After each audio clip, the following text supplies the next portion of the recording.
સુરત શહેરના ઉધના વિસ્તારમાં આવેલા લક્ષ્મીનારાયણ ઇન્ડસ્ટ્રીઝમાં ગત રોજ બની રહેલા નવનિર્મિત કારખાનાનો સ્લેબ ધરાશાયી થઈ હોવાની ઘટના બની હતી, જેમાં એક મજૂરનું ઘટના સ્થળે જ મોત નીપજ્યું હતું, જ્યારે બે મજૂર ઇજાગ્રસ્ત થયા હતા.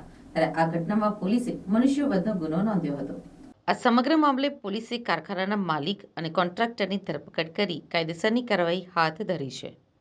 સુરતના ઉધના વિસ્તારમાં આવેલા લક્ષ્મીનારાયણ ઇન્ડસ્ટ્રીઝમાં પ્લોટ નંબર 868788 ઉપર 1223/154 નંબરના યુનિટનું બાંધકામ ચાલી રહ્યું છે. ગતરોજ આ બાંધકામ કારખાનાનો ત્રીજા માળનો સ્લેબ ધરાશાયી થયો હતો. ત્યારે આ ઘટનામાં કામ કરી રહેલા એક મજૂરનું ઘટના સ્થળે જ મોત નીપજ્યું હતું, જ્યારે બે મજૂર ઇજાગ્રસ્ત થયા હતા, જેમને ઉધના પોલીસે આ કારખાનાનું બાંધકામ કરનાર કોન્ટ્રાક્ટર અને કારખાનાના માલિક સામે સપરાધ મનુષ્યવધનો ગુનો નોંધાયો છે. ઉધના પોલીસે કારખાનાના માલિક ભૂપેન્દ્ર ચેવલી અને બાંધકામ કરનાર કોન્ટ્રાક્ટર નિલેશ પરમારની ધરપકડ કરી કાયદેસરની કાર્યવાહી હાથ ધરી છે. સુરતના ઉધના વિસ્તારમાં આવેલા લક્ષ્મીનારાયણ ઇન્ડસ્ટ્રીયલમાં પ્લોટ નંબર 868788 પર 1223/154 નંબરના યુનિટ પર કારખાનું બનાવવા બાંધકામનું કામ ચાલી રહ્યું હતું. ત્રીજા માળના બાંધકામના સ્લેબનું કામ ચાલી રહ્યું હતું. તે દરમિયાન ગતરોજ બપોરના 3 વાગ્યાની આસપાસ ગેલેરીના છજાનો સ્લેબનો ભાગ અચાનક જ ધરાશાયી થયો હતો. તે દરમિયાન આ ઘટનામાં ત્યાં કામ કરી રહેલા 3 મજૂરો દુર્ઘટનાનો ભોગ બન્યા હતા. આ દુર્ઘટનામાં કામ કરી રહેલ 50 વર્ષીય મજૂર ચંદુ સુમન સેમાડાનું ત્રીજા માળેથી પટકાતા ઘટના સ્થળે જ મોત નીપજ્યું હતું, જ્યારે અન્ય 2 મજૂરો ઇજાગ્રસ્ત થતા તેમને સારવાર માટે તાત્કાલિક સિવિલ હોસ્પિટલમાં ખસેડવામાં આવ્યા હતા, જેમાંથી એક મજૂરને ગંભીર ઇજા પહોંચતા સિવિલમાં સારવાર ચાલી રહી છે. ડીસીપી ભગીરથ ગઢવીએ જણાવ્યું હતું કે કારખાનાનું બાંધકામ ચાલી રહ્યું હતું અને સ્લેબ ધરાશાયી થવાની દુર્ઘટના બની હતી, જેમાં 4 મજૂરને ઈજાઓ પહોંચી હતી, જેમાંથી એક મજૂરને વધુ ઈજા પહોંચતા તેનું મોત નીપજ્યું હતું. આ દુર્ઘટનામાં ઉધના પોલીસે આઈપીસી કલમ 304 મુજબનો કારખાનાના માલિક અને કારખાનાના માલિકે જેને કોન્ટ્રાક્ટ આપ્યો હતો તેની સામે ગુનો નોંધવામાં આવ્યો છે, જેમાં પૂરતી કાળજી રાખવામાં આવી ન હતી અને બેદરકારી દાખવા બદલ કોન્ટ્રાક્ટર અને કારખાનાના માલિકની ધરપકડ કરી વધુ તપાસ હાથ ધરવામાં આવી છે.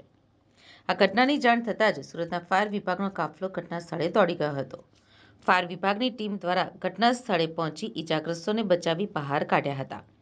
સ્લેબની સાથે 2 મજૂરો નીચે પટકાયા હતા, જ્યારે એક મજૂર સ્લેબમાં ઉપર જ લટકી પડ્યો હતો. ફાયરની ટીમે રેસ્ક્યુ ઓપરેશન હાથ ધરી ફસાયેલા મજૂરને બચાવ્યો હતો.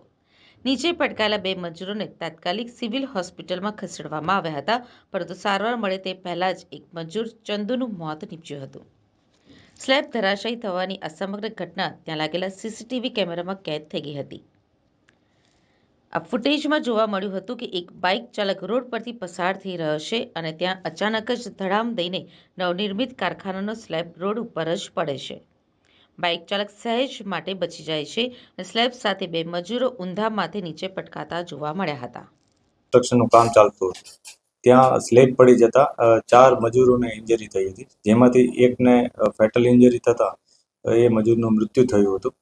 જે અનુસંધાને ઉધના પોલીસ દ્વારા 304નો ગુનો નોંધવામાં આવેલો હતો. આ બનાવમાં તત્કાલ જ્યારે 2 લોકો ઇન્જર થયા હતા, એ લોકોને તત્કાલ હોસ્પિટલ પહોંચાડવામાં આવ્યા હતા, જ્યારે 2 લોકોને ત્યાં સ્થળ ઉપર જ બચાવી લેવામાં આવ્યા હતા, જેમાં ફાયર વિભાગની ટીમે આવીને એ બંનેને રેસ્ક્યુ કર્યા હતા. ઉપરાંત સ્થાનિક પોલીસ પણ તરત પહોંચી ગઈ હતી. મેડિકલ ટીમ પણ બોલાવી લેવામાં આવી હતી અને જે લોકો ઇન્જર હતા એ લોકોને તત્કાલ પ્રાથમિક સારવાર પણ ત્યાં આપવામાં આવી હતી. આ બનાવ અનુસંધાને જે ગુનો દાખલ કરવામાં આવ્યો છે એમાં આઈપીસી ધારા 304 વગેરે મુજબની કલમો ઉમેરી અને ગુનો દાખલ કરવામાં આવ્યો છે. અને આ અનુસંધાને આજે જે સંચા ખાતાના જે માલિક હતા, પ્રિન્ટિંગ ખાતાના, કે જેને ત્યાં કન્સ્ટ્રક્શન ચાલતું હતું, કે જેણે આ કોન્ટ્રાક્ટ આપ્યો હતો, એ અને જે કોન્ટ્રાક્ટર કે જેણે આ કોન્ટ્રાક્ટ લઈ અને જે કોઈ પણ જાતની દરકાર રાખ્યા વગર અને કોઈ પણ જાતની કાળજી રાખ્યા વગર આ કન્સ્ટ્રક્શનનું કામ કરતા હતા, એ બંનેની આજે ધરપકડની તજવીજ ચાલુ છે. સર, આમાં મહાનગરપાલિકા પાસે પરમિશન મહાનગરપાલિકાના કર્મચારીનો રોલ કે આટલું મોટું બિલ્ડિંગ બની ગયું? અત્યારે અમે જે તપાસ કરી રહ્યા છીએ એમાં જે બનાવ બાબતે શું ઘટના બની છે, એમાં કોનો રોલ છે એની તપાસ ચાલી રહેલ છે. આ લોકોએ કોઈની પરમિશન લીધી હતી, નહોતી લીધી, અથવા આમાં અન્ય કોઈ આ લોકો સંડોવાયેલ છે એની તપાસ પોલીસ કરી રહેલ છે.